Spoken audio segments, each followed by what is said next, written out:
Jangan tonton sepotong-potong, tonton video ini sampai tuntas. Bagaimana jika anak perempuan punya cita-cita jadi ibu rumah tangga?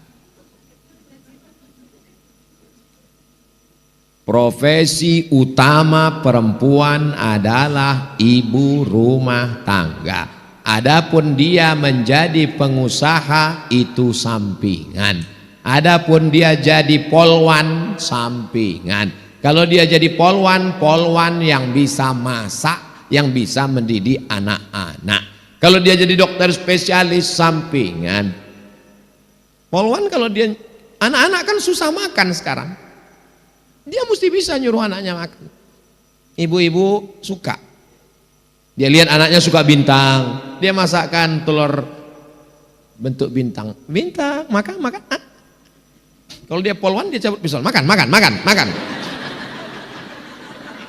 Enggak begitu juga. Dia tetap di rumah tidak sebagai seragamnya itu. Ibu pikir mentang-mentang polwan kalau dia di rumah pakai seragam. Papa, masuk. Dia jadi ibu rumah tangga. Jangan sangka mentang-mentang ibu bisnismen, wanita karir, bisniswoman, banyak uang, bapak kemudian kurang berhasil bisnisnya, bukan berarti ibu lalu kemudian meremehkan mereka. Suami tetap kepala rumah. Papa, memang yang kaya ini aku, uangku banyak, dan kau salah satu dari asnaf fakir miskin, tapi kau tetap kepala rumah tangga, Pak. Maka kau jangan sampai nggak pede. Nggak usah diomongin. Tidak semua kebenaran itu mesti diucapkan. Menyakitkan, cukup dengan sikap kita saja. Jadi kalau anak ibu mau jadi ibu rumah tangga, itulah perempuan yang solihah. Ini solihah. Yang saya khawatirkan justru pas ditanya, kamu mau jadi apa nak? Mau jadi tentara, mau jadi businesswoman, mau jadi wanita karir, nggak mau masak, nggak mau melayani suami, buang-buang waktu aja. Justru itu yang kita khawatirkan. Jadi cita-cita utamanya adalah menjadi ibu rumah tangga, tapi dia tetap bisa berkarir insya Allah. Ustadz, boleh nggak anak saya jadi dokter spesialis? Boleh. Tamat dari Insan Tama, dapat beasiswa fakultas kedokteran, masuk dia, Qurannya ada, bahasa Arabnya bisa, menutup aurat, masuk dia di ruang ICU. Bismillahirrahmanirrahim. Yasin. Dua kemungkinan, nggak sehat, mati. Coba kalau dia nggak sekolah di Insan Tama, nggak pernah dididik agama, rambutnya seperti sarang tawon, warnanya 3 warna merah kuning kelabu, antingnya sampai ke hidung sampai ke bibir, botato semua, kukunya hitam, masuk ke dalam ruang. Mana yang sakit? Mana? Disangka pasien itu malaikat maut. Jadi boleh bekerja, beraktivitas. Ibu silakan jadi apapun dengan syarat dan ketentuan berlaku. Pertama, izin suami. Izinnya harus setulus hati, bukan paksa. Izin Pak, izin. Awas kalau enggak, putus subsidi. Izin, kata si bapak, untuk kamu apa yang enggak kuberikan? Nyawa kuberikan, Ma. Bapak itu kan raja gombal. Nah, jangan berdua-duaan di tempat yang enggak ada mahram. Jaga-jaga. La tusafiranna, enggak boleh musafir jauh keluar kota tanpa mahram. La tabarrajna tabarrujat, jangan bersolek-solek jahiliyah. Tapi Pak Ustadz, bibir saya pucat betul kayak hantu. Boleh pakai warna kulit, kaedahnya begini. Membuat yang enggak layak jadi layak boleh. Yang sudah layak menjadi terbayak-bayak. Yang sudah layak itu udah nggak usah ditambah-tambahi lagi. Itu kerja setan. Karena setan itu la umanniyannahum, aku buat mereka berhalusinasi. Kata setan, robah alismu. Robah, pakai itu ini segala macam. Maka ibu tetap pede dengan apa yang ada sekarang. Yang udah pernah robah apa boleh buat, nggak bisa balik lagi. Banyak-banyak minta ampun, mudah-mudahan Allah mengampuni. Kamu kok glowing ya? Ini bekas wudhu. Oh, jadi kau sangka kami tayamum semua?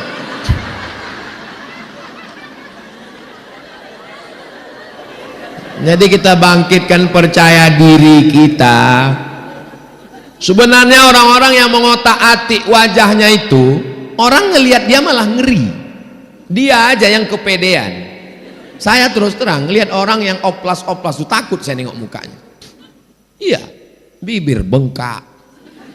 Bagi dia udah cantik betul, tapi orang nengoknya wah, macam hantu. Dia berhalusinasi dengan diri dia sendiri. Itu penyakit, na'udzubillah. Kalau kita ibadah, kita zikir, insya Allah Allah selamatkan kita dari itu semua, insya Allah. Laki-laki melihat perempuan seperti bunga. Bunga ini ada masanya kuntum, mekar, harum, dan akan layu dan mati. Maka bapak mesti siap menerima bunga yang layu. Karena bunga yang tidak layu cuma bunga plastik. Maka sekarang banyak perempuan isi wajahnya kresek.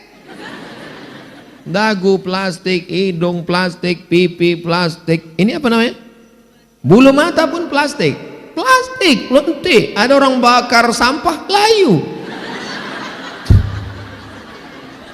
Parah itu. Bagaimana anak bisa jadi seperti Ustadz Somad? Enggak ada disebut Ustadz Somad di sini. Bagaimana anak bisa jadi seperti UAS? Mungkin ini maksudnya Ustadz Asep Supriyatna.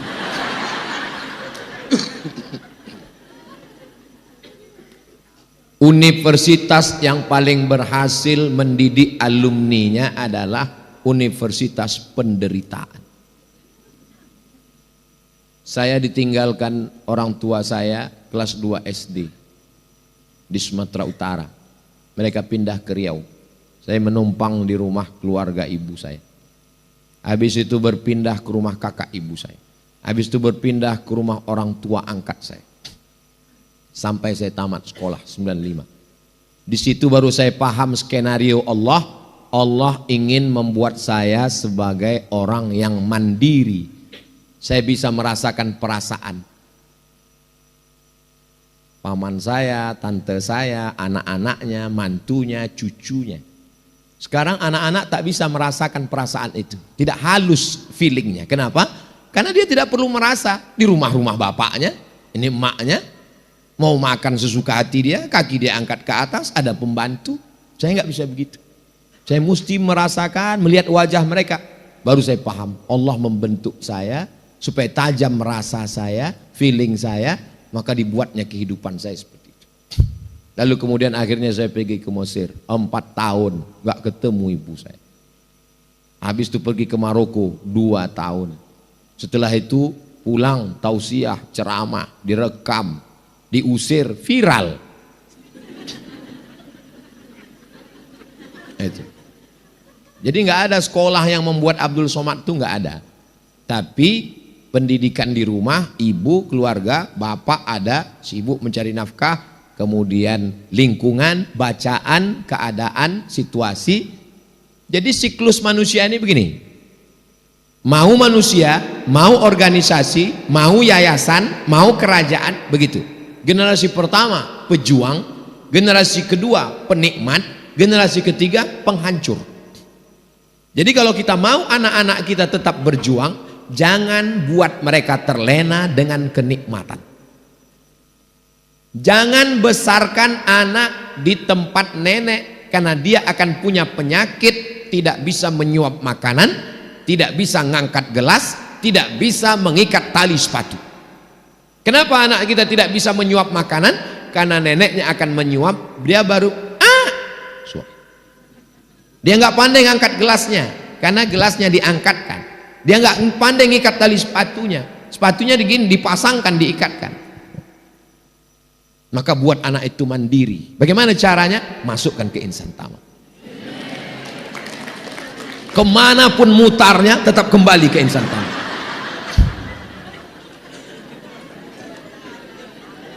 Tamat dari Insan Tama, apakah bisa alumni ini pergi ke Australia? Pede, memang mereka biasa berkomunikasi lancar. Dia disuruh mencari dana. Dari mana Ustaz tahu? Tadi baju kaosnya udah saya lihat. Dia bisa menulis, dia pergi ke luar negeri, ada yang ke Kairo, ada yang ke Australia, ada yang ke Inggris. Jadi biarkan anak ibu terbang sejauh mata memandang. Di hari petang dia akan pulang karena dia tahu di mana letak sarang. Dia akan memperbaiki Indonesia, insya Allah. Jangan nanti anaknya mau pergi, mama aku mau pergi ke Cambridge University. Jangan, mama udah tua. Pergi, terbang sejauh mata memandang. Jangan nangis, pergi. Kunci pintu kamar, baru nangis. Doakan dia.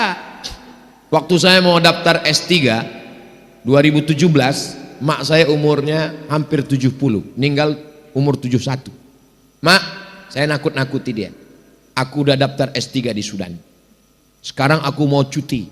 Aku tinggal di Sudan 2 tahun. Sebetulnya enggak wajib tinggal. Saya mau ngeliat respon dia. Aku udah terdaftar di Sudan, aku mau tinggal di Sudan 2 tahun. Semua berhenti, aku berangkat. Gimana? Apa kata dia? Aku udah biasa hidup sendirian di rumah nih. Kau silakan pergi, pulang ke dokter. Aku bangga punya anak dokter. Makanya kalau ada mahasiswa yang ngadu ke saya, Ustadz, saya dapat beasiswa dari Al-Azhar, terus emak saya nggak ngizinkan. Mati aja lah emak kau.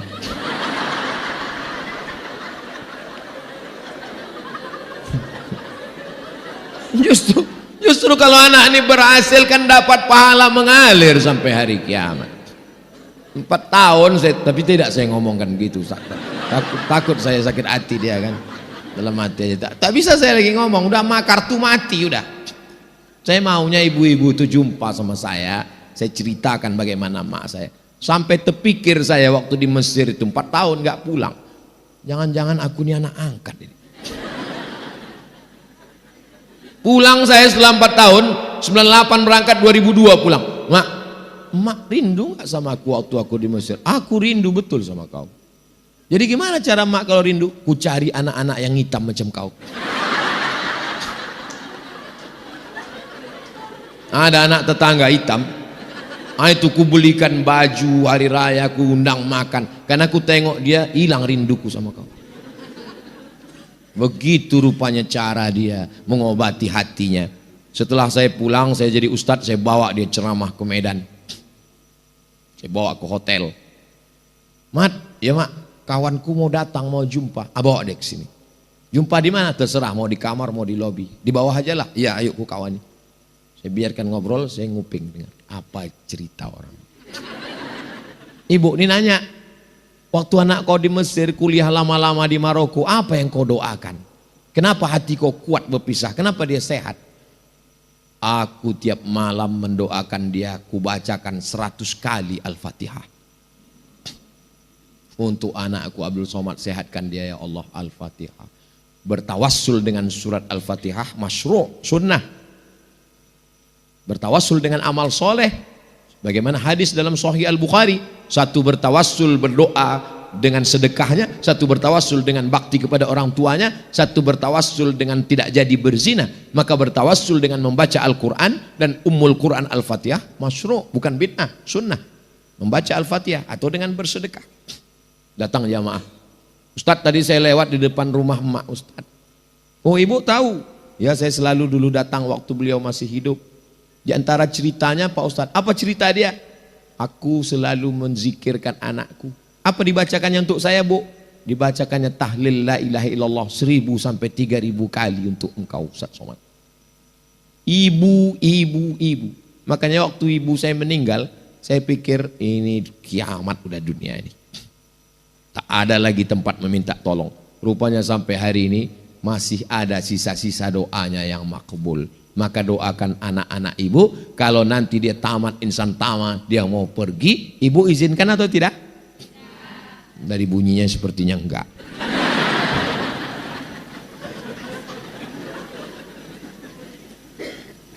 Bagaimana agar suami istri bisa satu frekuensi dalam mendidik anak remaja Pak Ustadz?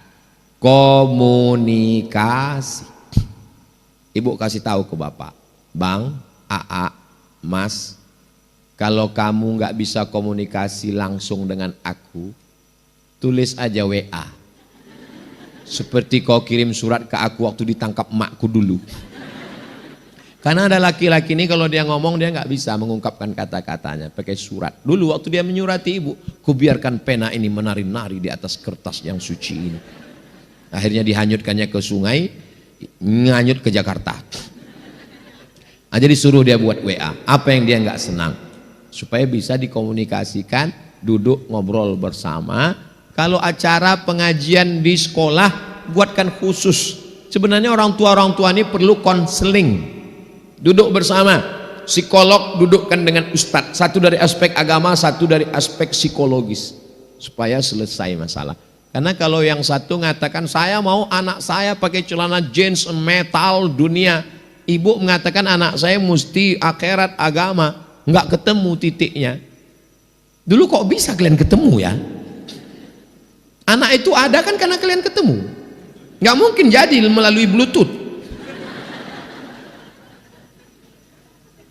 Nah, jadi kalian mesti berkomunikasi ketemu untuk kebaikan mereka bersama. Insya Allah ada titik temunya. Karena suami yang tidak mengerti, istri yang tidak mengerti, mereka juga hamba Allah. Qalbul mu'min baina asabi'ir rahman. Hatinya itu milik Allah Ta'ala. Tak ada yang sulit bagi Allah. Innama amruhu idza arada syai'an ayakula lahu kun. Jangan pernah berhenti usaha, bawa pengajian, undang di acara majelis pengajian wali murid Insan Tama, hadiri kajian-kajian. Ada Ustadz Ismail Yusanto, ada Ustadz Asep Supriyatna, ada Ustadz Somad melalui online. Tapi ada yang paling hebat lagi, ad-doa silahul mu'min. Doa senjatanya. Maka ibu sholat hajat 2 rakaat, sujud terakhir dalam hati, ya Allah bukakan pintu hati suamiku biar supaya satu frekuensi dia dengan aku. Jangan sampai nanti aku masuk surga, dia masuk neraka jahanam. Insya Allah, Allah bukakan hati bapak, Allah bukakan hati ibu, insya Allah. Dulu waktu Ustaz pernah mengisi ceramah di Mandala, saya minta doa agar dapat keturunan. Ya, kita doakan. Alhamdulillah Pak Ustaz, setelah itu istri saya positif. Alhamdulillah. Kita yang takut positif itu kalau razia narkoba. Kalau positif hamil, kalau udah nikah, alhamdulillah. Belum nikah, na'udzubillah. Sekali lagi mohon doanya Pak Ustaz. Minta doa sekali lagi agar saya dapat keturunan yang soleh dan soleha. Baca surat Ali Imran ayat 35, 36, 37. Mau tidur malam sama habis subuh. Surat Ali Imran 35, 36, 37. Ayat itu bercerita tentang perempuan solehah, namanya Hannah. Lakinya soleh, namanya Imran. Imran sama Hannah lama tak punya anak. Mereka bernazar, akhirnya punya anak. Lahirlah anak perempuan namanya Maryam. Maryam punya anak laki-laki namanya Isa. Allah jaga keturunannya. Idh qalat imra'atu Imran rabbi inni nadartu laka ma fi batni muharraran fataqabbal minni innaka antas samiul alim. Falamma wada'atha qalat rabbi inni wada'tuha unsa. Ini bagus. Bapak-bapak kasih ingat istrinya yang baca surat Ali Imran 35, 36, 37 ya. Abang aja lah. Kalau gitu akulah hamil. Kau baca sekarang, kalau tidak aku cari satu lagi. Bapak ni pantang ni pancing. Nampak betul keinginan terpendam. Insya Allah kalau anak saya laki-laki akan saya beri nama Muhammad Baghawi. Oh, ulama besar. Imam Nawawi ada mengutip pendapat Imam Al-Baghawi dalam kitab Majmu' Syarah Muhadzab dalam masalah bayar fidyah salat. Fidyah salat itu pendapat Imam Al-Baghawi yang dikutip pendapatnya oleh Imam An-Nawawi dalam kitab Al-Majmu' Syarah Muhadzab. Bagus sekali. Kalau perempuan mohon kasih nama Pak Ustaz, Nuairah. Nuairah artinya secercah cahaya. Masya Allah. Kok tiba-tiba Ustaz kasih itu? Tak tahu pas nengok lampu. Nuairah. Nanti manggilnya kan Nuairah, secercah cahaya. Tambah-tambah kasih lain boleh, tak apa-apa. Ustaz, apa yang membedakan seorang makmum dengan seorang imam? Imam di muka, makmum di belakang. Ustaz ni macam jawaban anak TK. Al-imamu junnah. Imam itu penanggung jawab. Faqiraatul imam qiraatul ma'mum. Bacaan si imam menjadi bacaan makmum, maka bacaan imam mesti sempurna. Syarat menjadi imam 14.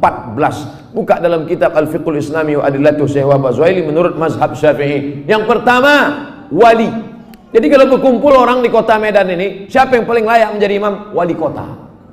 Kalau wali kotanya tak sanggup jadi imam, yang tak usah bersuara, imam zuhur, asar, diangkat imam. Imam yang kedua namanya imam ratib. Diangkatlah imam ratib. Kalau di Masjidil Haram itu Syekh Abdurrahman Sudais, itu diangkat oleh raja, oleh sebelum Salman, sebelum lagi Abdullah, sebelum lagi Fahad. Nah, itu imam paling tinggi wali. Yang keduanya adalah imam ratib. Yang ketiga, ahfazuhum, yang paling banyak hafalan Qur'annya. Jadi kalau kumpul kita ramai-ramai, siapa yang paling layak jadi imam? Inilah yang hafiz. Ini sekarang banyak orang salah nih, maju anak hafiz di depan, tuanya udah nikah dia. Pak, dia memang belum nikah tapi hafal Quran. Bapak udah nikah berapa kali, tak hafal sama. Dia memang belum nikah tapi Quran itu di kepala dia. Dia tinggal klik keluar Quran. Bapak klik keluar hutang. Saya lihat ada beberapa masjid musola tempat imam itu lebih tinggi beberapa sentimeter. Boleh apa tidak Pak Ustaz? Makruh hukumnya kalau tempat imam itu lebih dari zira' sehasta. Sini tak ada sejengkal pun tidak. Kalau tempat imam itu lebih tinggi dari sehasta nih, makruh hukumnya. Dalam kitab Al-Fiqhul Islami wa Adillatuh. Dulu imam itu dibuat tinggi. Kenapa imam itu tinggi? Supaya suara imam sampai ke belakang. Karena waktu itu belum ada mikrofon. Maka suara imam tinggi. Bismillahirrahmanirrahim.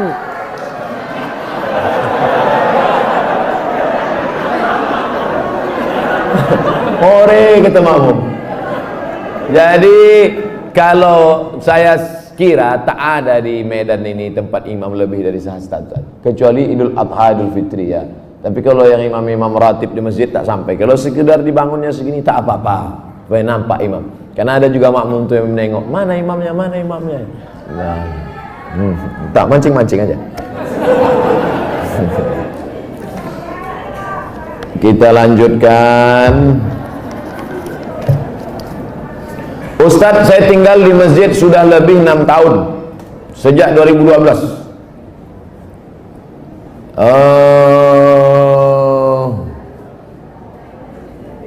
Saya melanjutkan S2, alhamdulillah sudah lulus, tapi pembayaran belum ada uang.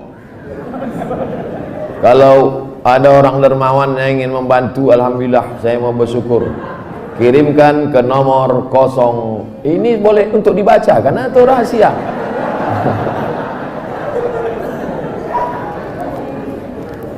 Man kharaja fi talabil ilmi, orang yang menuntut ilmu fahuwa fi sabilillah, maka dia fi sabilillah sampai dia pulang ke rumah. Jadi bapak ibu yang menolong orang berjihad fi sabilillah, man jahaza ghazian faqad ghaza. Siapa yang menolong orang jihad sama dengan pergi jihad. Makanya Utsman bin Affan dia tak ikut perang Badar. Utsman bin Affan tak ikut perang Badar, tapi namanya tercatat. Kenapa? Karena dia membelikan kuda, membelikan tombak, membelikan anak panah. Jadi yang punya kelebihan rezeki, santuni anak yatim, makin tinggi strata pendidikan. S1 LC, S2 MA, S3, ini berikan. Duit banyak disimpan itu apa? Bapak simpan banyak, simpan, pelit, kedekut, bakhil, simpan, mati. Habis dia ambil ibu, nikah dia sama Bronis. Untuk apa simpan duit? Tak ada orang mati buat duit, simpan. Ibu pun gitu juga, pelit, simpan, mati. Dia ambil bapak, kawin sama anak gadis. Ada duit keluarga, kasih, ini nomor, ada nomor. Bronis, berondong manis. Semoga Tuan Guru diberikan keberkahan, amin, amin. Bolehkah kita menjamak sholat ketika melakukan operasi?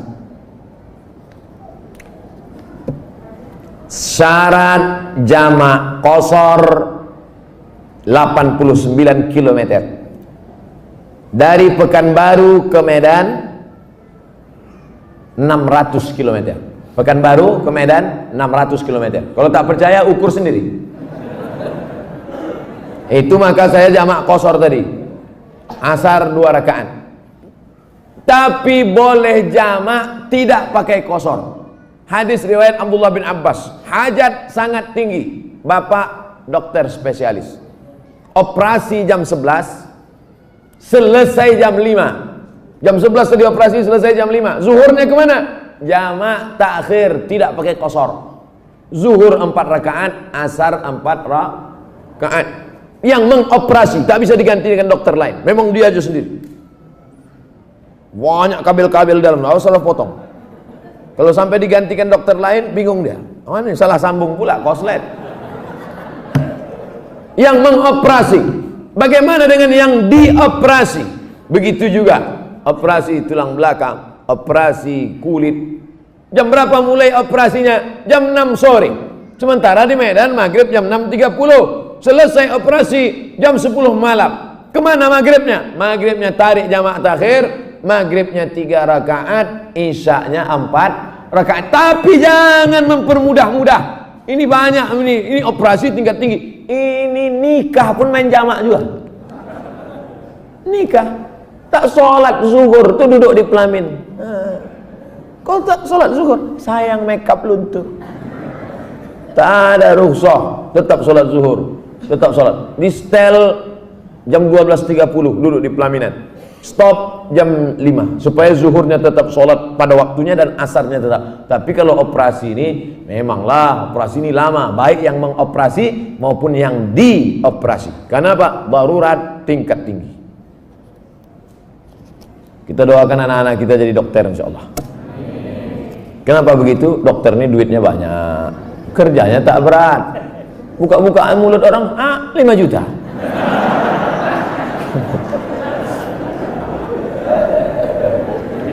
Bagaimana cara menyikapi suami yang meninggalkan istri dan berniat untuk tidak memberi nafkah? Hai laki-laki, kalian punya kewajiban 5. Kasih binimu makan, pakaian, tempat tinggal, pendidikan, perhatian. Makan, sudah. Pakaian, sudah. Banyak sekarang laki-laki tak ngasih bini pakaian. Itu yang di mall-mall tuh. Ada yang kuyak, ada yang tak berjahit, ada yang resleting belum berpasang. Ustaz nengok, tertengok tak sengaja. Saya tak ada niat nengok, tapi pas nengok-nengok lip tu nampak sikit. Pertama kasih dia makan, yang kedua kasih dia pakaian, ketiga kasih dia tempat tinggal yang layak sesuai dengan kemampuan, yang keempat kasih dia pendidikan. Kalian yang mendidik dia, kalau tak sanggup mendidik dia, suruh dia dengar pengajian. Perhatian. Sanjungan, perempuan suka disanjung-sanjung. Gimana abang tengok baju yang ku beli kemarin bang? Belum pernah abang menengok baju macam itu. Padahal berserak-serak simpang limun. Nah, kalau tidak kau berikan ini, maka perempuan ini punya wali. Jangan bodoh-bodohnya anak gadis kita. Anak gadis ibu punya wali 6. Ayah, atuk, abang, adik, pakcik, abang ayah, adik ayah. Maka laki-laki yang tak menunaikan 5 kewajibannya tadi, wali tadi memanggil. Bukan 6-6-nya, salah satu. Jangan 6-6-nya, pucat mati dia. Salah satu aja. Ayah, abang, adik, pakcik. Aku sebagai wali, sini kau. Sini. Kalau kebetulan bapak tentara, polisi, cabut pistol letakkan situ. Kalau pak, macam-macam, ku tembak kepala kau nanti. Kenapa tak kau kasih dia makan? Kenapa tak kau kasih dia nafkah? Apa ini? Perempuan yang dibodoh-bodohi. Ini tak dikasih nafkah, diam. Tak dikasih belanja, diam. Muka biru ditumbuk merah, diam. Kenapa kau tak melawan? Sorga di bawah tapak kaki laki. Bodoh. Kalian perempuan punya wali. Perempuan punya wali.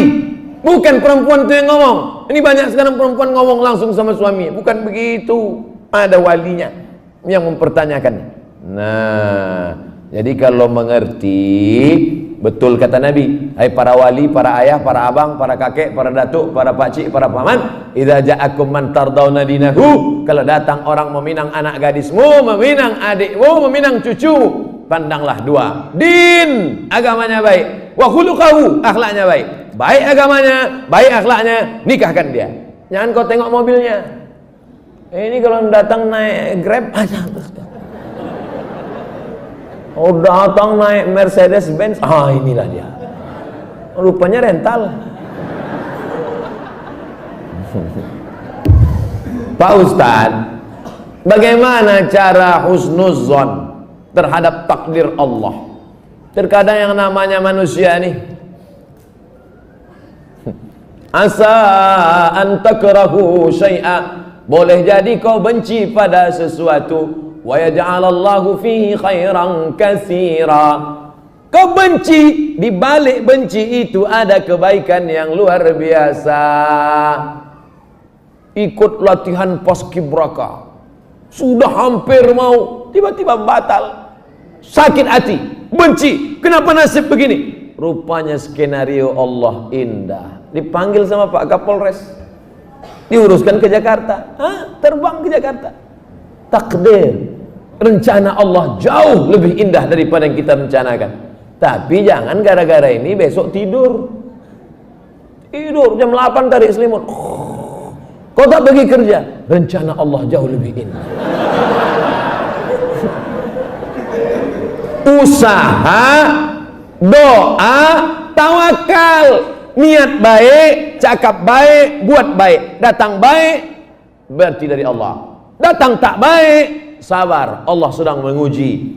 Oleh sebab itu maka kita hanya berusaha, al-insanu mudabbir wallahu muqaddir, Allah yang menetapkan final akhirnya.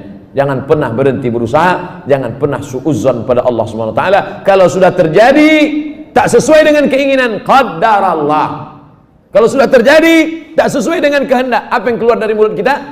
Qaddarallah. Ucapkan qaddarallah, sudah takdir Allah, qaddarallah. Karena kalau berkalau-kalau, dibeli tanah 2 hektar, ditanam sawit, ditunggu pupuk, memupuk, membersihkan 2 tahun. Begitu panen, datang orang lain ngambil. Ini sawit saya, ini tanahnya, ini surat dari BPN. Apa tak gila gitu? Tiap malam, tiap pagi, kenapa nanam sawit? Kenapa nanam sawit? Kenapa nanam sawit? Kenapa nanam sawit? Qaddarallah, sudah selesai. Game is over. La ta'jaz, jangan lemah. Karena sekali kau berkata kalau, akan disusul kalau. Itulah orang kena insomnia, tak tidur-tidur malam. Kudik-kudik. Pergi ke psikiater. Pak psikiater, ya aku sudah tak tidur berapa lama? Sudah 2 malam tak tidur. Kata psikiater, aku 2 bulan tak tidur dah. Parah pula aku dari kau lagi. Siapa yang tak punya masalah hidup ini? Oleh sebab itu kita berbaik sangka kepada Allah Subhanahu wa taala selama sudah dilaksanakan 3: ikhtiar, usaha, doa, tawakal. Fa idza azamta, kalau kau sudah azam, fatawakkal 'ala Allah. Innallaha yuhibbul mutawakkilin. Allah suka pada orang yang bertawakal. Semua buah-buahan yang ada di Medan, di Berastagi, di Perantau Prapat, semua buah-buahan yang ada di dunia ini, itu sudah tertulis di buah itu Abdul Somad. Semua ikan-ikan yang ada di Belawan, yang ada di Medan, yang ada di Pancur Batu, sudah tertulis di ikan itu Abdul Somad. Tidak akan mungkin ikan itu dimakan orang lain. Ikan mahal, ikan hebat, sudah tertulis itu, tak akan mungkin makan. Abdul Somad tak sanggup membeli ikan itu karena sekilonya sampai 200.000. Mana kita sanggup? Seonnya 200.000, ikan mahal itu kalau dimakan tamu menetes air mata kita, saking mahal. Tapi karena sudah tertulis punya Abdul Somad, kalau rezeki takkan kemana, dituliskan Allah SWT. Siapa membelikan itu? Bini gubernur belanja pagi-pagi. Orang kaya belanja kan nunjuknya pakai kelingkingannya berapa. Nah, dimasak, selesai dimasak, Tentu makan pakai meja yang bisa berputar tuh. Kalau berkumpul lah di situ, Kapolda, Danrem, Gubernur, siapa yang Ustadz, siapa yang makan duluan? Ustadz lah. Mana mungkin orang tuh makan duluan? Masih ada, silakan Ustadz. Saya doa lah duluan di situ. Udah ada nama situ, Abdul Somad. Tapi ceritanya jangan membuat kita pasif tak bekerja. Ya gara-gara ini besok bapak tak ada yang masuk kantor. Bangun nih bang kerja. Udah tulis nama aku di ikan tuh. Ibu jangan marah. Kalau ada laki besok begitu, ibu diam aja. Pas jam 9 dia bangun, dibukanya. Mana sarapan kita? Udah tulis nama bang situ bang.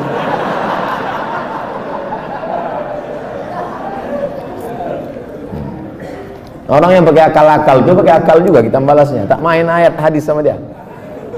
Ustaz, kalau sudah wudhu terus makan, wudhunya batal apa tidak?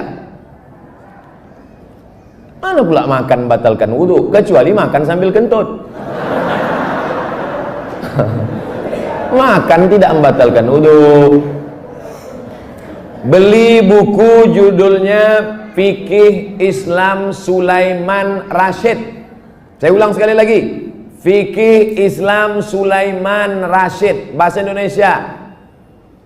Syekh Sulaiman Rashid orang Lampung, tamat dari Al-Azhar Mesir 1935. 10 tahun sebelum Indonesia merdeka dia sudah tamat Al-Azhar Mesir. Jabatan terakhirnya rektor di Lampung, IAIN Lampung. Fikih Islam simple sederhana, supaya tahu mana rukun, mana syarat, mana wajib, mana makruh, mana membatalkan. Setiap rumah mesti punya buku ini. Ini fikih yang simple, murah, harganya 40.000. Kalau naik saya tak tanggung jawab.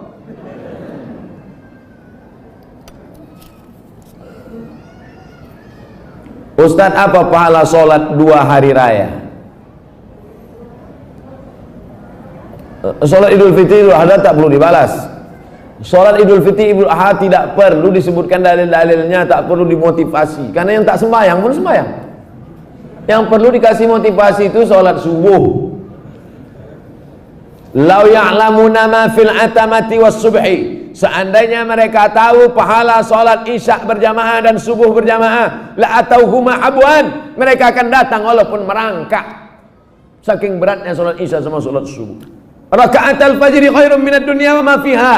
2 rakaat sholat subuh, qobliyah subuh, sholat sunat sebelum subuh lebih baik daripada dunia dan seisinya. Kalau sholat qobliyahnya lebih baik dari dunia dan seisinya, apalagi sholat subuhnya. Adapun sholat Idul Fitri, Idul Adha, maka Nabi memerintahkan perempuan, maaf, cakap yang sedang haid, perempuan yang haid tetap datang keluar rumah, bukan untuk sholat, tapi mendengarkan khutbah.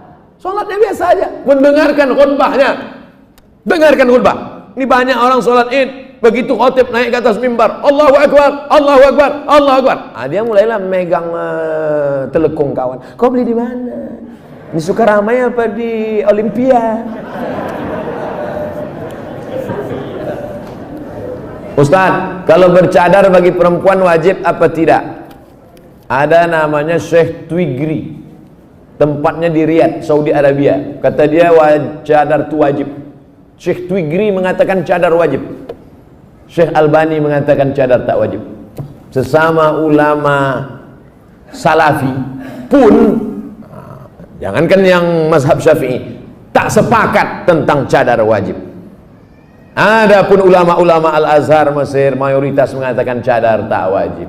Tapi kalau bercadar bagus, apalagi anak-anak gadis yang putih, bening, cantik, kalau minum kopi nampak mengalir sini. Nah, itu bagus dia bercadar. Kalau sampailah anak gadis cantik tak bercadar di Medan ini, tabrakanlah supir-supir sudaku kocan. Habis. Nah, jadi bagus. Makanya yang bercadar jangan diejek. Kenapa kalau ada orang bercadar diejek? Kenapa kalau ada orang bercadar diolok-olok? Tapi kalau perempuan berok pendek diam, berarti setan. Yang bercadar bagus, silakan. Yang tak bercadar tak apa-apa. Jangan antara yang bercadar dengan bercadar saling ejek mengejek. Kalau kalian yang bercadar mengejek yang tak bercadar, yang tak bercadar mengejek yang bercadar, yang ketawa yang tak bercelana. Nah, oleh sebab itu mari kita jaga. selama dia tak keluar dari ahlu sunnah wal jamaah, maka tak boleh saling caci mencaci, maki memaki. Pandangan dari syariat Islam tentang mewujudkan kemerdekaan yang hakiki. Merdeka kita tidak didikte orang lagi. Dulu kita didikte, ditunjuk-tunjuk kiri oleh Belanda dan Jepang. Belanda sudah pulang, Jepang sudah pulang. Hiroshima, Nagasaki dibom oleh Amerika, pontang-panting Jepang balik. Dan kita sekarang sudah merdeka. Masih ada bangsa yang belum merdeka. Palestina masih dijajah Israel, laknatullah alaihi. Uighur masih dijajah.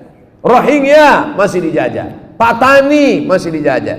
Septa Melilia masih dijajah. Kita sudah merdeka. Bangsa Indonesia di pembukaan Undang-Undang Dasar atas berkat rahmat Allah yang Maha Kuasa dan keinginan luhur bangsa Indonesia, dengan ini menyatakan kemerdekaan. Karena penjajahan di atas dunia harus dihapuskan karena tidak sesuai dengan pri kemanusiaan dan pri keadilan. Bebas dari penjajah sudah, tapi kita perlu lebih hebat lagi, bebas mengatur hasil alam kita untuk kita, supaya anak-anak kita tidak lagi memikir ada anak yang bunuh diri karena tidak bayar SPP, malu diejek kawan-kawannya. Padahal mestinya pendidikan gratis, 20% sudah dialokasikan pemerintah. Ada orang yang mesti ngantri hanya untuk mencari pekerjaan sebagai driver transportasi online. Bukan hina pekerjaan ini, halal, baik, tapi tak layak dengan strata pendidikan mereka yang tinggi. Oleh sebab itu maka kita tak boleh merasa puas, tapi bukan ajang untuk caci mencaci, cela mencela. Ini tanggung jawab kita bersama. Mudah-mudahan kita merdeka dari kebodohan, merdeka dari uang sekolah yang mahal, merdeka dari tidak ada kesempatan kerja, sehingga tahun ke depan menjadi lebih baik insyaallah. Amin ya rabbal alamin. Mengisi kemerdekaan itu, peringatan 17 Agustus itu dengan syukur pada Allah, karena kemerdekaan itu rahmat Allah. Ini sekarang banyak orang mensyukuri kemerdekaan. Laki dipakainya baju bininya main bola pakai daster. Apa ini? Pejuang kita dulu pontang-panting mengusir Belanda, dia pontang-panting pakai baju bini. Saya tidak bertanya, saya hanya mohon doa agar anak saya jadi hafiz Quran yang rendah hati, suka bersedekah serta bermanfaat bagi umat. Tidak hanya yang minta request ini, semua anak-anaknya nanti, baik yang sudah lahir maupun belum lahir, maupun yang emaknya belum dapat.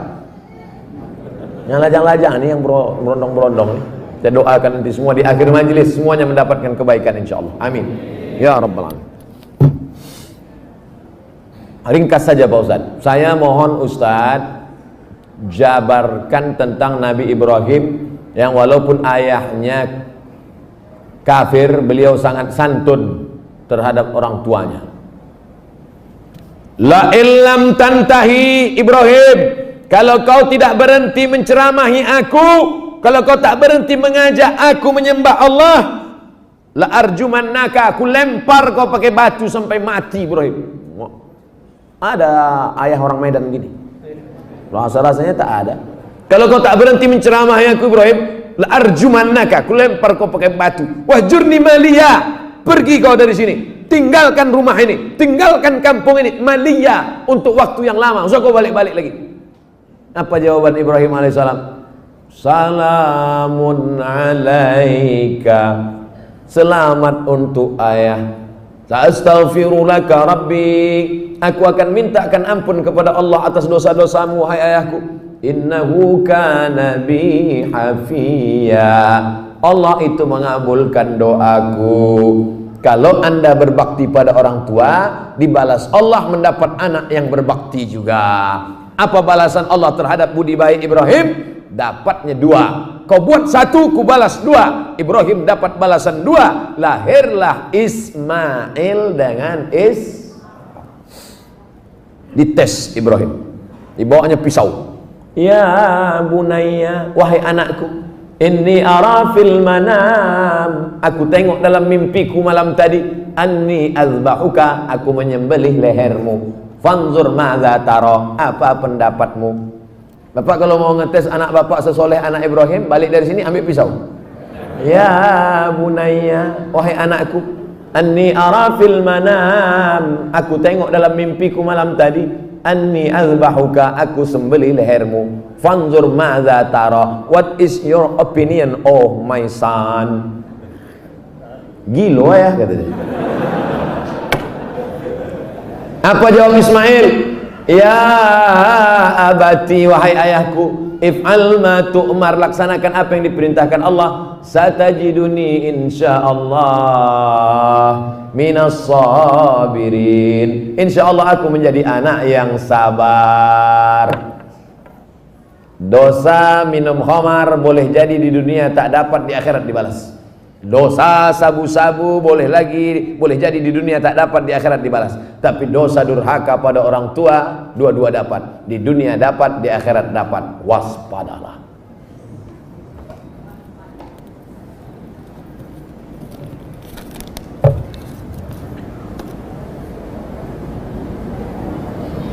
Diturunkan Al-Quran di bumi ini untuk memelihara semesta alam. Kenapa tak ada keinginan Ustadz menjadi pemimpin umat di birokrasi? Mancing-mancing.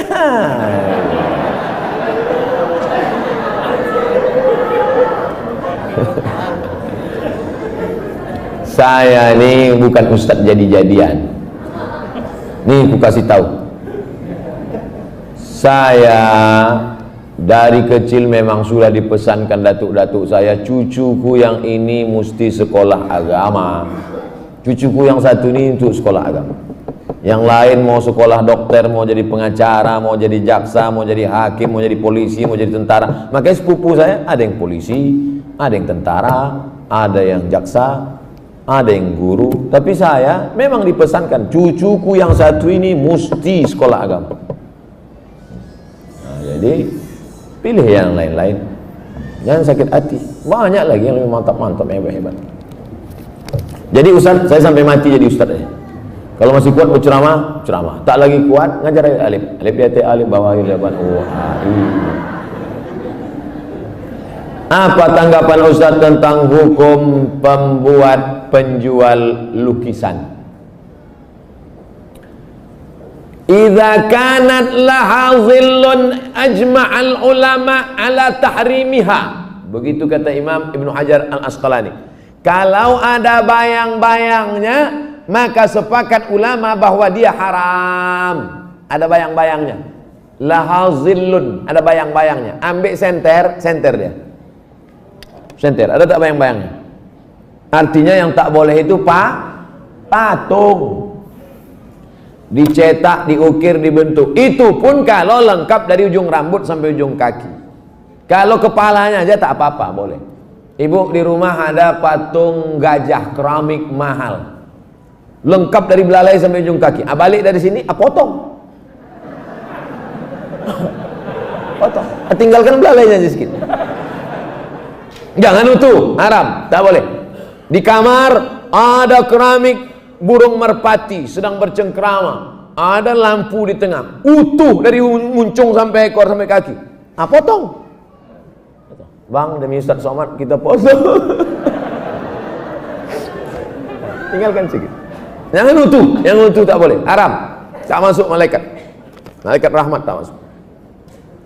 Apakah setiap muslim bisa menjawab pertanyaan malaikat kubur tentang ketuhanan, kenabian? Jangan dihafal. Ini bukan tes PNS.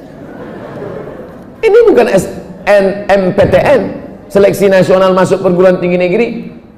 Yusabbitullahu alladhina amanu bil qawli tsabit. Yang dibuat Allah bisa menjawab itu karena istiqamah, berjamaah, beramal soleh. Illalladzina amanu wa amilus shalihat. Jadi yang dihafal dari sekarang, man rabbuka? Allah. Man nabiyuka? Muhammad sallallahu. Man imamuka? Kau tak sembahyang ke masjid udah ku hafal semua, udah kecil sudah. Udah dapat bocoran soal. Ini bukan ini otak-otak ini. Yusabbitullahu alladhina amanu bil qawli tsabit. Yang bisa menjawab itu diistiqomahkan karena dia istiqomah di sini, istiqomah pula dia di sana. Makanya sebelum salam, fil alamina innaka hamidum majid. Cukup. Kalau salam sah. Tapi kalau bagus tambah lagi. Allahumma fir lima qaddamtu wa ma akhartu wa ma asrartu wa ma a'lantu wa ma asraftu wa ma anta a'lamu bi minni antal muqaddimu wa antal muakhiru. La ilaha illa anta subhanaka inni kuntu minaz zalimin. Sebelum salam tambah 4 hadis riwayat Muslim. Allahumma inni a'udzubika min adzabi jahannam wa min adzabil qabr wa min fitnatil mahya wal mamat wa min syarri fitnatil masihid dajjal. Assalamualaikum warahmatullahi. Belum lagi? Ya ada jawab lagi. Ustaz, Indonesia triliunan rupiah bunganya ke luar negeri, untungnya untuk biaya pembangunan APBN. Kalau bunga kan haram, apakah rakyat ikut menanggung haramnya Pak Ustadz? Nggak nyindir saya nih. Saya kan PNS, dapat gaji berarti dari bunga haram. Kita bekerja, maka kita dituntut dari pekerjaan kita itu saja. Kita tak dituntut dari yang lain. Walaupun bapak pegawai APBD, APBN, polisi, tentara, guru, PNS, pekerjaan kita itu halal. Bapak polisi lalu lintas yang mengatur dari pagi sampai petang, bapak yang masalah kriminal mengatur dari pagi sampai petang sampai malam, bapak yang tentara menjaga kedaulatan negara di perbatasan, bapak yang anggota Dewan Legislatif memperjuangkan hak rakyat, parlemen bicara tentang hak rakyat di parlemen, maka pekerjaan itu halal, gajinya halal. Bapak, ibu buka rumah makan nasi lemak, halal apa haram nasi lemak itu? Oh, banyak yang ragu. Nasi lemak halal. Datang orang membeli nasi lemak, saya beli nasi 5 bungkus. Kita tak perlu tanya sama yang pembeli itu, ini duit kau, ini duit dari mana nih? Tengok muka kau macam muka-muka perampok. Tak perlu kita tanya dia dapat duit dari mana, karena yang ditengok bukan kerja dia tapi kerja kita. Kita jual semen. Semen itu halal apa haram? Halal, bukan untuk dimakan. Semen itu halal. Kita jual semen, datang orang beli, koruptor mau bangun rumah, saya mau beli semen, maaf, tidak menerima uang koruptor, cari toko yang lain. Kita yang kita jual nih halal. Begitu juga dengan prinsip pekerjaan kita halal, maka tidak perlu kita cari-cari tahu duit orang pembeli itu dari mana. Nah, ini tentang masalah prinsip pekerjaan. Mudah-mudahan anak cucu kita mendapatkan pekerjaan yang halal sehingga rezekinya berkah, sehingga dia tak masuk neraka gara-gara itu. Ada suatu hadis yang mengatakan bahwa menikah itu adalah sunnahku. Barang siapa yang tak mengikut sunnahku maka dia bukan umatku. Bagaimana dengan Imam Syafi'i? Karena dalam buku autobiografi Imam Syafi'i mengatakan beliau tak nikah. Imam Syafi'i menikah. Dari mana Ustaz tahu Imam Syafi'i menikah? Bacalah biografinya. Yang tak menikah itu Imam Nawawi. Betul, ada imam dalam mazhab Syafi'i, Imam Nawawi. Imam Nawawi tak menikah. Imam Ibnu Taimiyah tak menikah. Sayyid Qutb penulis fi Zilalil Quran tak menikah. Syekh Abdul Fattah Abu Ghuddah menulis satu kitab judulnya Al-Ulama Al-Uzzab Alladzina Atharul Ilma Ala Zawaj. Biografi ulama-ulama yang tak menikah sampai mati karena lebih memilih ilmu daripada nikah. Kenapa Ibnu Taimiyah tak menikah? Kalau Ibnu Taimiyah menikah, istrinya itu pasti tetap tinggal karena dia lebih lama di penjara daripada di luar penjara. Sayyid Qutb digantung 1966, mati dalam keadaan ditulisnya tafsir itu di penjara. Maka mereka itu memikirkan mudaratnya lebih besar. Tapi kalian yang muda sekarang jangan kalian ikut ini. Zaman Imam Nawawi dulu dia tak menikah, perempuan zaman itu biji matanya aja yang nampak. Godaan tak kuat. Zaman sekarang perempuan biji matanya tertutup, yang lain terbuka. Jangan, jadi berubah zaman. Jangan aku mau ikut Imam Nawawi aja. Tak bisa, lain, tak bisa. Godaan luar biasa. Ini saya mau pulang nih, godaan yang paling terberat nanti jumpa pramugari lah. Dia esok habis sholat Jumat mau pulang, sudah jelas pakai peci, pakai baju koko, pasang muka seram waktu lewat, tetap ditegurnya, nomor berapa? La ilaha illallah. Udah dapat nomor kursi duduk saya, sengaja tak ada senyum-senyum, tetap dia datang, Bapak seat beltnya udah dipasang. Astagfirullahaladzim, ramah betul lah dia, silap pula lama-lama. Apakah hukum dalam Islam bila seorang ayah tiri memisahkan atau memutus tali silaturahim seorang anak kandung dan ibu kandungnya? Berdosakah jika seorang istri apa hukum memutus tali silaturahim? La yadkhulul jannah, tak masuk surga qati'ur rahim, orang yang memutus tali silaturahim. Ayah tiri dipisahkannya, nikah dia dengan perempuan, lalu dia tak suka sama anak ini, aku suka sama engkau, anak mau pergi sana, memutus tali silaturahim. Kalian yang ada niat nikah sama janda, terimalah janda sepaket. Jangan mau dia saja, anaknya tak mau. Perempuan ini pun kenapa dia lebih memilih lelaki ini daripada anaknya? Ini bisa jadi mantan suami, tapi tak ada mantan anak. Kok bisa dia lebih milih? Nanti setelah kau jelek, lapuk, lisut, ditinggalkannya, anakmu itu juga yang akan memelihara kau. Hati-hati. Berdosakah jika seorang istri bersumpah di atas Al-Quran untuk mengikuti perintah seorang suami, ayah tiri, berjanji menjauhi anak kandungnya sendiri dengan alasan menjaga kebaikan rumah tangga mereka? Ini mesti didudukkan lagi. Ini udah kacau balau nih. Aku bersumpah demi aku dengan engkau bang, anakku ini akan kutinggalkan. Mana bisa? Walinya mana? Ayahnya, datuknya, abangnya, adiknya, pamannya, dudukkan lagi. Suaminya dudukkan. Ini gara-gara jahil agama. Umat ini sudah dijauhkan dari agama. Banyak betul nih. InsyaAllah malam ini yang terjawab kita jawab, yang tak terjawab kami akan bawa pulang ke Pekanbaru. Semua yang dari mulai Bintan sampai Daik Lingga sampai itu, semua nanti akan kami satukan menjadi satu video, judulnya Oleh-oleh dari Kepri. Ustaz, saya sedang kesulitan harta, hutang saya banyak, anak saya 5 orang, tapi rumah cuma 1 kamar, sehingga tidur berdesakan. Tolong berikan saya jalan keluar. Nabi mengajarkan doa. Ya Allah, ya Rasulullah, aku dililit utang. Kata Nabi, kau baca doa ni. Hadis riwayat Ahmad bin Hanbal. Allahumma inni a'udzubika minal hammi wal hazan wal ajzi wal kasal wal jubni wal bukhul wa dhala'id daini wa ghalabatir rijal. Allahumma inni a'udzubika minal hammi, jauhkan aku dari susah hati, wal hazan, kesulitan, wal ajzi, sifat lemah, wal kasal, malas, wal jubni, pengecut, wal bukhli, pelit, wa dhala'id daini, dililit hutang, wa ghalabatir rijal, dikuasai orang lain. Bangkit semangat, hilang pengecut, bekerja, rezeki terbuka. Kerja, kerja, kerja. Apa yang mau dikerjakan? Ini yang jadi masalah. Dulu belum tahu riba, saya KPR. Sekarang saya sudah tobat. Apakah saya harus tinggalkan rumah itu atau gimana Pak Ustaz? Kalau bisa kau jual, modalnya saya kau ambil, dulu iurannya berapa, ambil modalnya saja, lalu buka peluang baru. Begitu cara tobat dari riba. Ada yang mengatakan riba saya itu kan diakadnya, maka tobatlah dengan tidak mengulanginya. Adapun bulanan saya itu adalah hutang, maka hutang harus dilunasi bayarnya Pak Ustaz. Ini nanya apa nawar? Begitu cara tobatnya. Ambil modalnya saja yang pernah terbayar, sisanya itu bukan hak engkau. Mereka keluar dari Islam, bagaimana anak panah keluar dari busurnya? Apakah masalah yang bisa dikatakan hadis tersebut Pak Ustaz?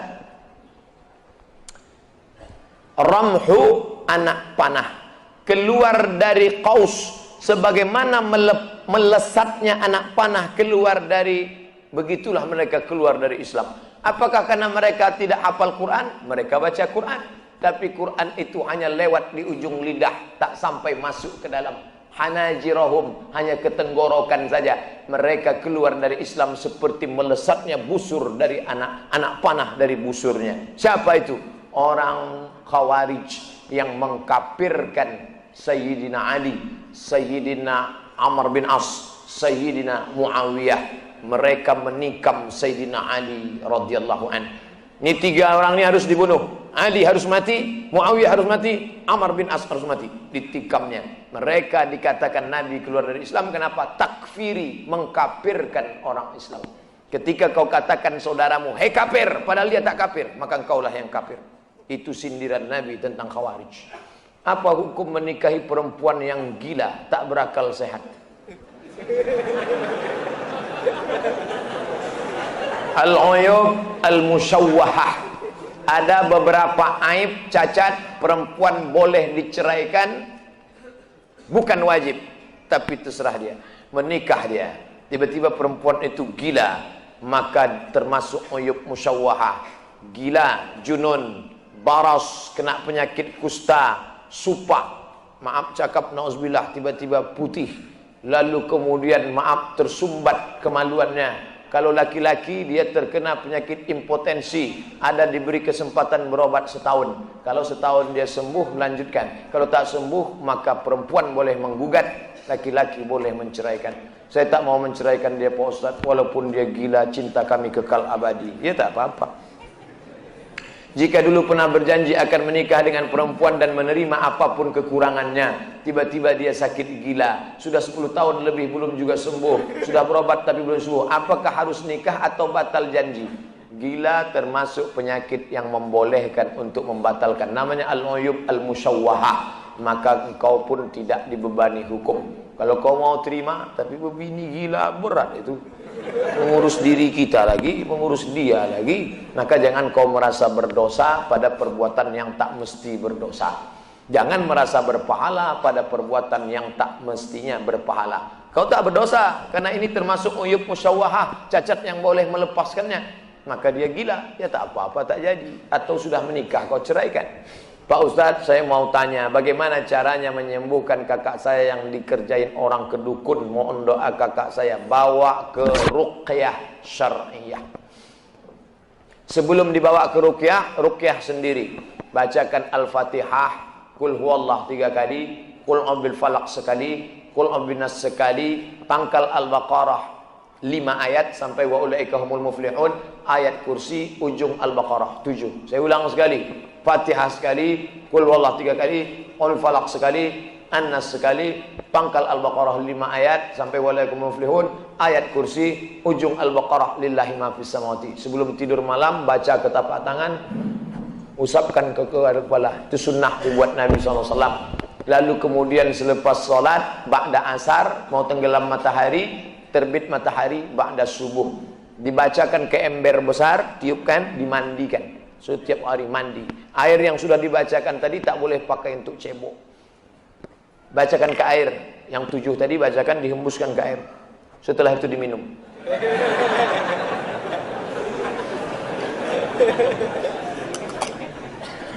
Mana dalilnya? Buka buku 37 masalah populer. Datang sahabat Nabi melapor, ya Rasulullah, ya ada orang kena sihir gila. Lalu kubacakan Al-Fatihah, kukulum air liurku. Setelah banyak kuludahi, sehat dia ya Rasulullah. Nah, itu dalil tentang ruqyah. Apa hukumnya kawan kita dilamar seorang wanita, sedangkan wanita itu tahu kita sudah beristri? Oh, salah baca atau gimana? Saya baca sekali lagi. Apa hukumnya kalau kita dilamar seorang wanita, sedangkan wanita itu tahu kita sudah beristri? Wassalam. Puas pendukung Ustadz Abdul Somad. Puas. Nanti kita buatkan fanpage puas pendukung Ustadz Abdul Somad dari Inhil, Indragiri Hilir. Kalau ada perempuan mengirim kita pesan message FB segala macam, Ustadz mau dong jadi imamku dunia akhirat. Aku sudah punya makmum. Makmum kan makin banyak jamaahnya makin bagus.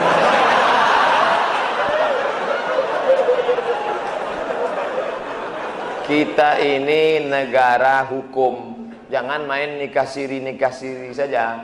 Ada diatur dalam kompilasi hukum Islam Indonesia, siapa yang mau poligami maka harus izin dari istri pertama. Adinda, sudikah engkau masuk surga dengan cara secepat kilat? Mau. Kau berbagi kebahagiaan dengan orang lain. Caranya bang, kau bagilah lakimu ini kepada yang lain.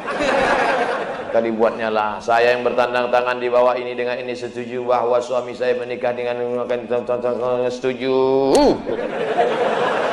Lalu dibawalah ke kantor pengadilan, disahkan oleh hakim. Nanti hakim mengadakan sidang, lalu dia tanya, apakah ibu setuju suami ibu menikah lagi? Setuju Pak Hakim. Gitu prosesnya, jangan main siri-siri aja. Ini diam, tiba-tiba siri berkelahi pecah. Itu sama orang menghilangkan bau jengkol dimakannya petai. Muncul masalah-masalah baru. Hilangkan masalah, jangan membuat masalah. Hilangkan masalah, mengatasi masalah tanpa masalah. Pegadaian syariah. Saya sudah sering mendengar ceramah Pak Ustadz di YouTube, sangat senang dengar ceramahnya. Jadi biasanya ujung-ujungnya tak enak nih. Saya mau bertanya, bagaimana mendidik istri supaya dia mau rajin sholat? Udah terjawab tadi. Sholat subuh susah betul dibangunkan Pak Ustadz. Sudah 2 istri yang payah sholat subuh. Pertanyaan kedua, ada teman kredit di bank, angsurannya sangat mahal. Jadi dia pindah bank, pindah ke bank yang baru, uang murah terus ke bank yang lama. Apa itu termasuk riba Pak Ustadz? Riba. Pinjam duit ke duit, pinjam 10 juta, bayar 12 juta, riba. Berhenti dari riba. Apa hukumnya mengurban untuk orang tua kita sedangkan kita belum akikah diri sendiri? Akikah diri saya itu tanggung jawab ayah saya dulu terhadap diri saya, bukan tanggung jawab saya. Kalau sekarang saya punya duit, apa yang saya lakukan? Kurban. Pergi ke masjid, ini 2,5 juta untuk kurban. Setelah nanti hari raya kurban, ternyata rezeki melimpah, dibalas Allah. Ada duit untuk beli kambing, silakan akikah. Boleh mengakikahkan diri sendiri. Tapi bagi yang sudah 40 tahun, 30 tahun, akikah saja. Jangan minta ayun pakai marhaban. 40 tahun minta ayun marhaban. Ayyanun. Rol aini rol aini. Oh, sangka yang diayun cucu. Rupanya nenek itu duduk dalam. Apa hukumnya bagi orang yang tak sholat Jumat tapi dia masih mengerjakan sholat zuhur seperti hari biasanya? Sahkah sholatnya? Man tarakal jumu'ata, siapa yang meninggalkan sholat Jumat salasa marratin tahawunan, tanpa ada uzur syar'i, disengajanya, taba'allahu ala qalbi, Allah mengunci pintu hatinya. Hukuman yang diberikan Allah, terkunci pintu hati. Khatamallahu ala qulubihim wa ala sam'ihim wa ala abasarihim. Hati terkunci, telinga tersumbat, mata tertutup. Summum bukmun umyum fahum la yaqilun. Kenapa? Gara-gara menyepelekan sholat Jumat. Cepat-cepat datang. Besok hari Jumat, cepat datang. Ini saya tengok anak-anak muda di luar masjid sampai merokok. Kalian kenapa tak masuk? Masih khutbah Ustaz. La ilaha illallah. Tujuan sholat Jumat itu kan mendengar khutbah. Tujuan sholat Jumat itu mendengar khutbah, bukan cuma 2 rakaat itu. Cepat datang masuk ke dalam. Alhamdulillah Pak Ustaz, saya selama khutbah tadi saya masuk di dalam, tak ada saya ngomong sepatah pun. Kenapa? Itu tidur. Begitu khotib, innallaha ya'muru bil adli wal ihsan. Cepat kali katanya. Ah, ini anak muda tak betul. Besok cepat datang, jam 12 sudah datang, buka Quran, baca surat Al-Kahfi. Man qara'a surat Al-Kahfi yaumal jumu'ah, siapa yang baca surat Al-Kahfi hari Jumat, petang Jumat, Adha'alahu min nur, Allah berikan dia cahaya, pencerahan, the likeness ma bainal jumu'ataini, sampai Jumat yang akan datang. Kenapa kita bisa menengok ada orang, ada bapak, ada ibu, ada tiang, bisa kita bedakan mana muda, mana tua? Karena ada cahaya. Cahaya itulah yang diberikan Allah. Baca surat Al-Kahfi malam Jumat. Apakah sholat kita sah apabila menjadi makmum dari imam yang kita sendiri ragu-ragu dengan imam tersebut? Pada saat sholat Jumat kita ketahui imam tersebut tertidur dan kemudian dia menjadi imam. Bagaimana menurut Pak Ustadz? Kalau tertidurnya duduk, tak bergeser, tak bersandar, tak bertumpu, maaf cakap, pantatnya menempel ke lantai, maka wuduknya tak batal, walaupun air liurnya keluar. Tapi kalau dia sudah bersandar ke sini, bersandar, maka batal wuduknya. Kalau nampak dia batal wuduknya, kita kasih tahu, Pak, Bapak batal wuduk, tak sah sholat, pergi. Adapun dia tak mendengar khutbah Jumat, fala jum'atalah, tiada Jumat baginya. Tiada Jumat di situ maksudnya tak sempurna. Oleh sebab itu maka tengok duduknya bagaimana. Alhamdulillah Pak Ustaz duduknya dari tadi tak bergeser, sah sholat Jumatnya. Saya mau tanya, apakah ngerokok itu haram? Sudah terjawab. Ustaz merokok? Enggak, tak merokok. Pernah merokok? Dulu pernah. Kan lahir tak langsung tua. Pernah dia. Kata kawan di pesantren, "Man, ayo kita cabut yuk." Cabutlah kami. Pas cabut, inilah kawan yang tak baik ini. Masa kita nggak merokok, nggak jantan. Rokok lah kami 5 orang. Jantan betul terasanya. Begitu pas kami sedang merokok, lewat mobil kiai. Injak lah, injak. Alhamdulillah tak nampaknya. Tiba-tiba mundur mobilnya. Mundur, datang dia tanya, "Merokok ya? Merokok ya?" Kami diam semua. Kawan yang satu ini penakut. "Merokok ya?" "Enggak, Pak." Pas bilang enggak, tuh asapnya keluar. Enggak, Pak. Keluar asapnya. Baliklah kami ke asrama. Saya tak tamat pesantren, saya cuma setahun aja. Lari dari pesantren.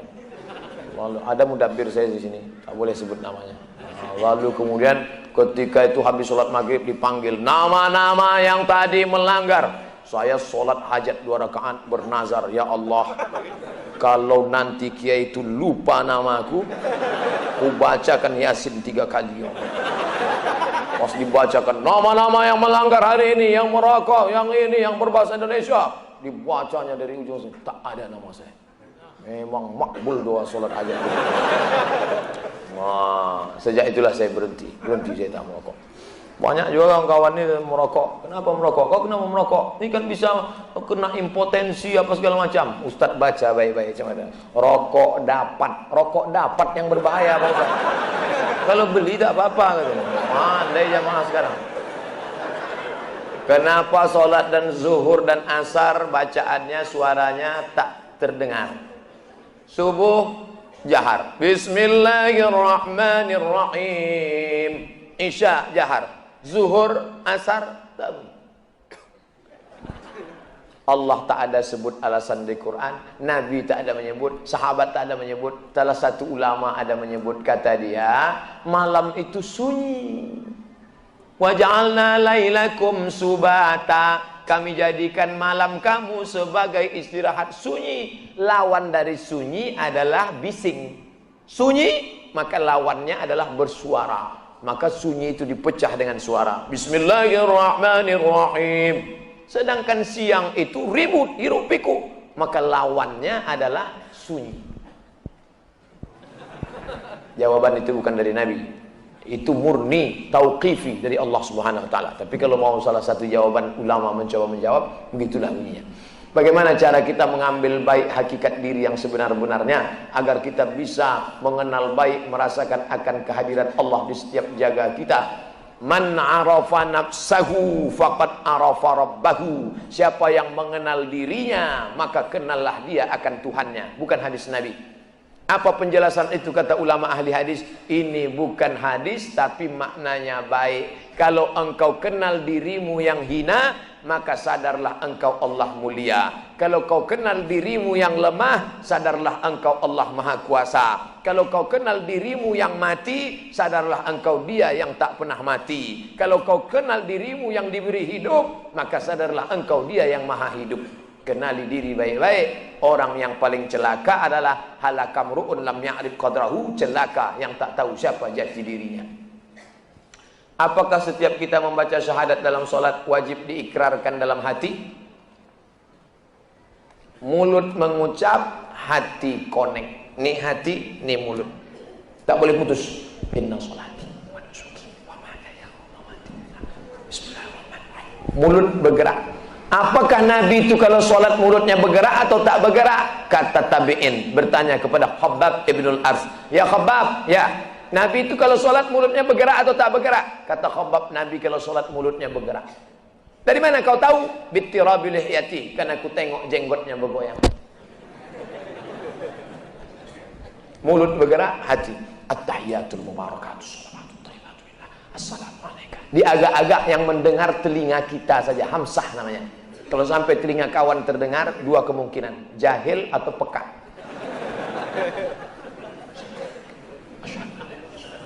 Begitu dia. Mulut menyebut, hati kau ini. Bolehkah berkurban di tempat lain? Misalnya di kampung karena lebih murah, sedangkan kita berkurban di Batam harga hewan mahal, uang enggak cukup. Tidak boleh membawa hewan kurban lebih dari jarak qasar salat. Jarak qasar salat itu berapa? 89 km. Begitu dalam fikih. Kenapa kurban di Arab Saudi bisa dibawa ke Djibouti, dibawa ke Mogadishu Somalia, dibawa ke Afrika? Kenapa?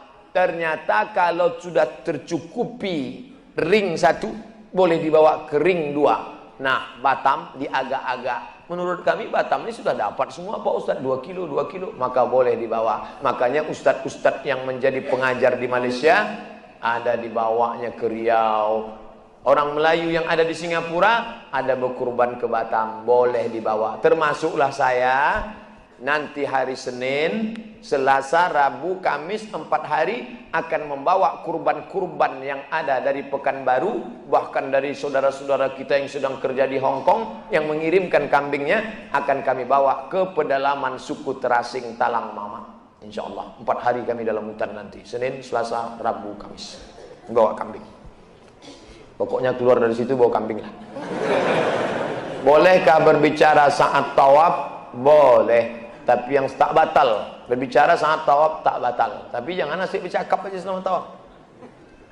Hajar Aswad, rukun Syami, rukun Iraqi, rukun Yamani. Dari Hajar Aswad apa yang dibaca? Subhanallah walhamdulillah wala ilaha illallah wallahu akbar. Subhanallah walhamdulillah wala ilaha illallah wallahu akbar. Subhanallah walhamdulillah wala ilaha illallah akbar.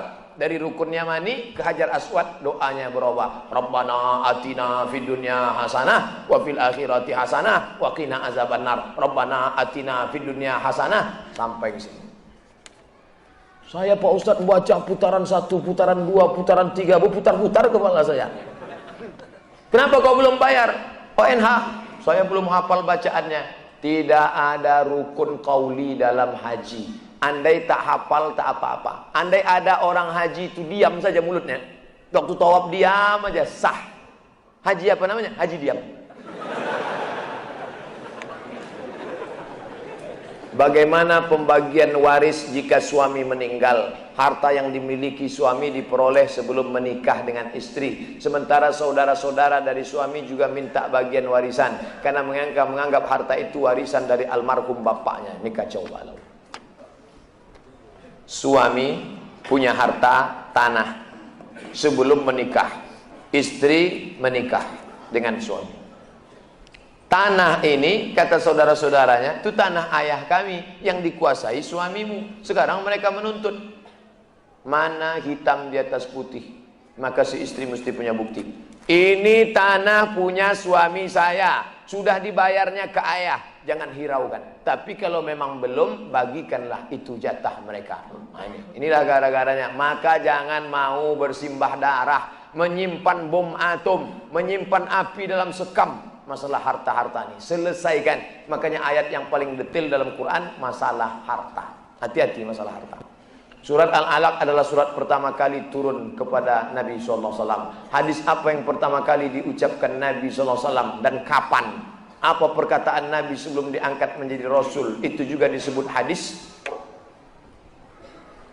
Nabi ketika sudah mendapat wahyu, maka itulah ucapannya hadis. Turun malaikat membawa ayat Quran, dipanggil penulis wahyu, itulah wahyu. Sedangkan hadis, sejak dia menjadi Nabi SAW diangkat oleh Allah Ta'ala.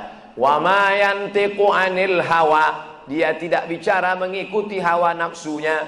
In huwa illa wahyun yuha, wahyu dari Allah SWT. Wahyu terbagi dua, wahyu yang teksnya dari Allah, Quran. Wahyu yang dari Nabi Muhammad SAW, ucapannya, maknanya dari Allah, itulah hadis Nabi SAW yang disusun oleh Imam Muhammad bin Ismail bin Ibrahim bin Mughirah bin Bardisbah Al-Bukhari dalam kitab Sahih Bukhari 7275 hadis. Mana hadis yang pertama Pak Ustadz? Dalam istilah musalsalat, biasanya syekh pertama kali mengajarkan hadis, Ar-Rahimuna yarhamuhumur Rahman, irhamu man fil ardi yarhamukum man fis sama. Itu hadis pertama, namanya musalsalat bil awwaliyah.